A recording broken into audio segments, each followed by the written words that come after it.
Welcome to the Mind Your English podcast, the podcast where we talk about real topics from around the world, as well as about my life, while helping you pick up natural English along the way. My name is Chris, I'm from the UK, and in each episode, we explore an interesting topic while also looking at useful vocabulary, phrasal verbs, and expressions that might help you in real conversations. Now, today's episode is going to be a bit more serious than some others, because we're going to talk about politics and global events. Specifically, we're going to talk about Donald Trump, the bombing of Iran, and the possible knock-on effects this could have around the world. Now, before we get into the podcast, I should say something really quickly. This podcast isn't telling you what to think. The goal here is to talk you through what's happening, share perspective, and along the way, help you pick up natural English expressions that people often use when discussing serious issues. So if you're listening to improve your English, you'll hear some phrases like knock-on effects, fan the flames, ramp something up, be on the brink of war, and many others. All right, let's get into it.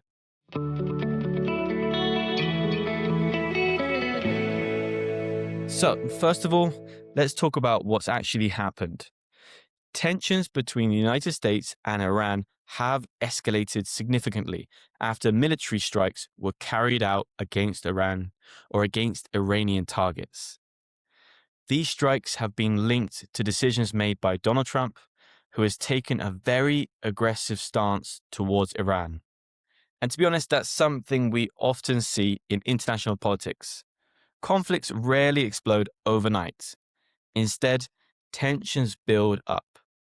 Governments exchange warnings, sanctions are imposed, military forces are moved around, and eventually, something happens that pushes the situation over the edge. For many people watching this unfold, these strikes feel like one of those moments. Now, supporters of Trump argue that this kind of action shows strength. They say that strong leadership means responding firmly to threats and making it clear that you're not going to back down. But critics, including myself here, see things a bit differently. To many people, this doesn't look like strength. It looks like recklessness.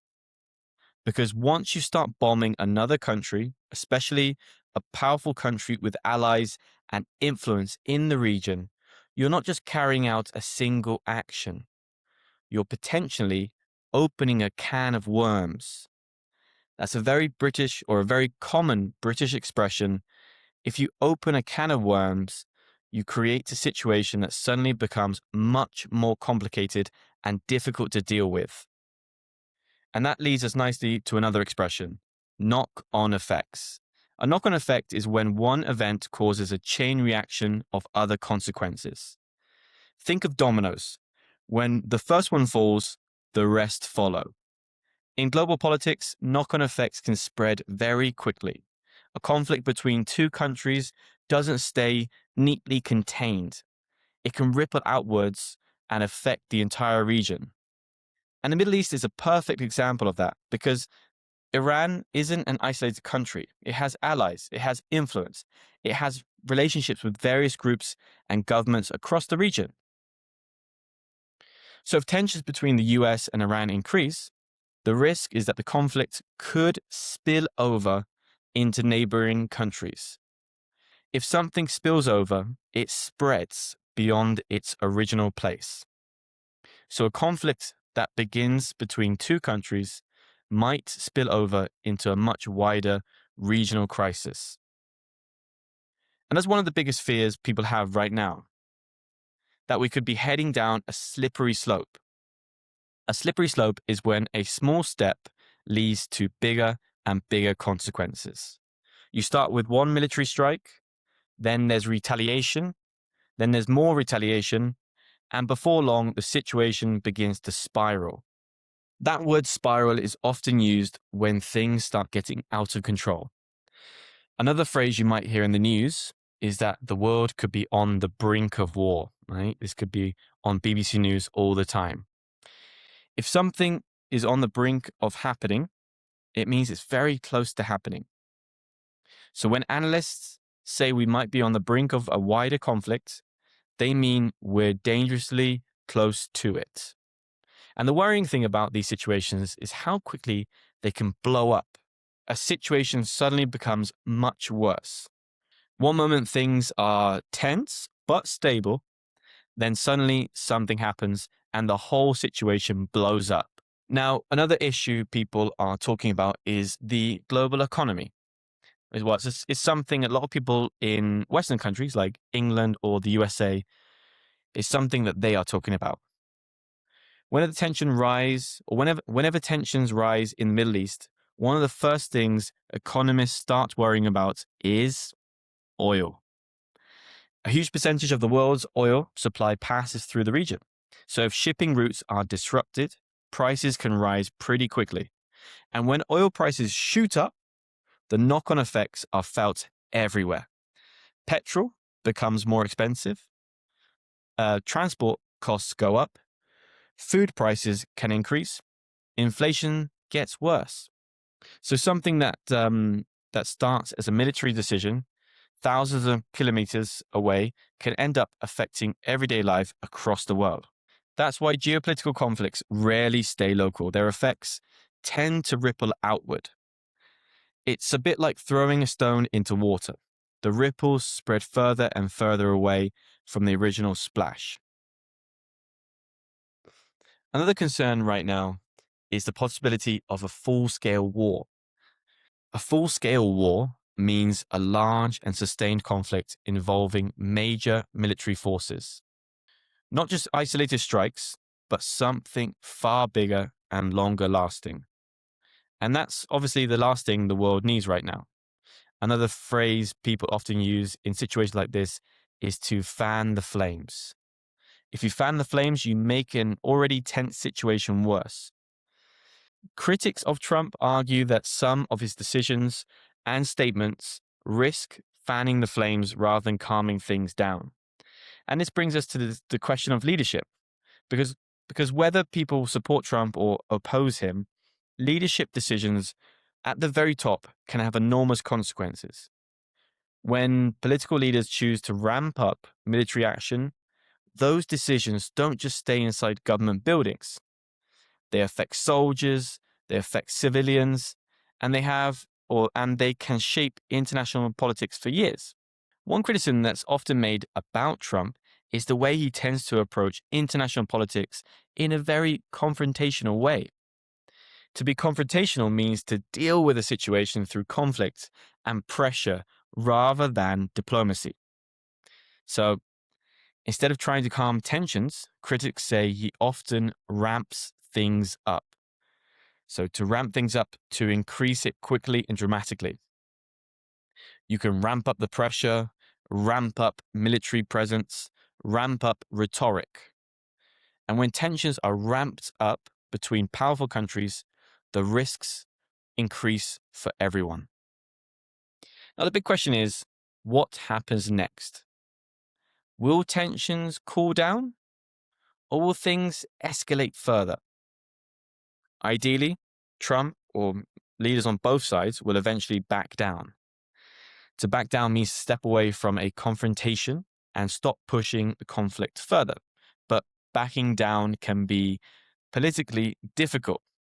Leaders don't want to appear weak. And sometimes that makes situations even harder to resolve. Another expression you often hear in moments like this is a turning point. A turning point is a moment when a situation changes dramatically. Some analysts believe that these strikes could be a turning point in relations between the USA and Iran. And I would also argue it might be a turning point in Trump's position in the US. Right now, polls suggest that he's not in a very favorable position. People are not in favor of this war, even his strongest allies in the media. Others believe that tensions might eventually cool down and diplomacy might take over. But right now, the situation is extremely uncertain. And uncertainty is often what makes global conflicts so dangerous. Because when countries don't know what the other side will do next, they prepare for the worst. They step up military readiness, they move troops, they form allies, and sometimes those preparations create even more tension. It becomes a cycle that's very difficult to break, which is why many diplomats spend a lot of time trying to de-escalate conflicts. So basically, they want to try to cool things down, to de-escalate. And let's be honest, calming things down is exactly what the world needs right now. Because history has shown us again and again that wars often start with small decisions that gradually escalate. Then suddenly the moment builds and it becomes incredibly difficult to stop. So, what does this mean for the rest of the world? Well, the reality is that global politics today is deeply interconnected. Events in one part of the world can have consequences thousands of miles away. I'm in Brazil right now. Not many people are talking about what's going on, but I'm sure food prices have increased or petrol prices have increased, which they are talking about. Markets react, right? Governments adjust their policies, military alliances shift, and ordinary people end up dealing with the consequences. So as I said, from rising energy prices to growing security concerns, the ripple effects can spread far and wide. And that's why moments like this matter. Because decisions made by leaders today can shape international relations for years, sometimes even decades. Look at what's going on between the USA and Cuba, or the USA and Venezuela. I'm trying to think something with the UK and maybe the Middle East, where we were involved in Afghanistan and Iraq, unfortunately. This has shaped things that have been in politics in my country for years. And I think it's quite sad. So that brings us to the end of today's episode. We talked about Donald Trump, the bombing of Iran, the possible knock-on effects that these could have around the world. And along the way, we looked at several useful English expressions like open a can of worms, a slippery slope, fan the flames, ramp something up, back down, on the brink of something.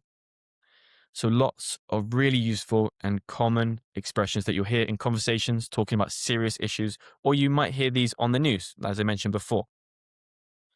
Perhaps you might even use them in your own discussions about global politics in the future. So if you want to improve your English, one of the best things you can do is listen to real conversations about real issues. Not just English textbooks, but the kind of language people actually use when talking about the world around them. If you enjoyed this episode of Mind Your English, make sure to follow the podcast and share it with someone else who's learning English. And as always, keep learning, keep listening, and keep challenging your English. It's been a pleasure. My name is Chris. I'll see you on the next episode.